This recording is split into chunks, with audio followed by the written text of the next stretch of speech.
Nobody's perfect. So in this section, we're going to look at what can you do if the people who work for you are not as good as they should be. And also, what can you do about your own faults and weaknesses? So let's get started on that.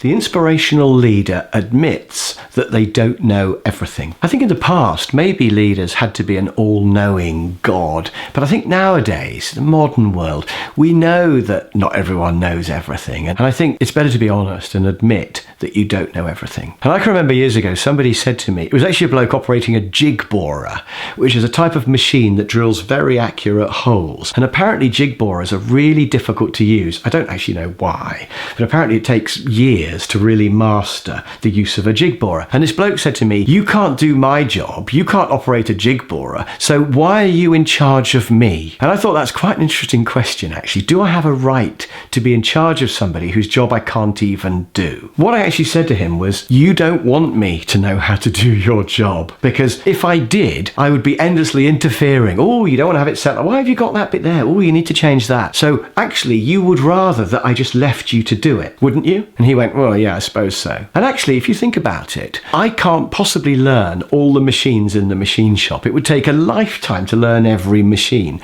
and would be pointless, because then I would just be interfering rather than letting him get on with it. I mean, he's a skilled man. He doesn't need me to tell him how to use the machine. And as you get promoted up, you inherit whole other areas which are nothing to do with you. So when you get to be, chief exec of a hospital, you're in charge of a chef, you're in charge of doctors who do operations, you're in charge of finance and all sorts of areas that you can't know about all those things. And I don't think the chief exec of a hospital ought to be a doctor, because if they were, suppose they were a specialist in, say, heart surgery, they're probably going to be biased towards the heart surgery department. Or perhaps the opposite of biased. Perhaps they're going to always be interfering and criticising with the one area they know about. So I think it's quite dangerous if you know a lot about one area. So I said to the guy, you don't want me to know about how to use your machine. And in fact, in a way, you don't work for me, I work for you. Because my job is just to make sure that you can work. So I serve you. I make sure that you have a steady supply of work, that your machine is maintained, that you've got cutting tools and everything. So I'm making sure it's possible for you to work. And in a way, I work for you. So I know that's a weird way to think about it, but I think it's true. And sometimes you see the family tree, the organizational structure, drawn the other way up. That you've got the people who actually really earn the money at the coalface,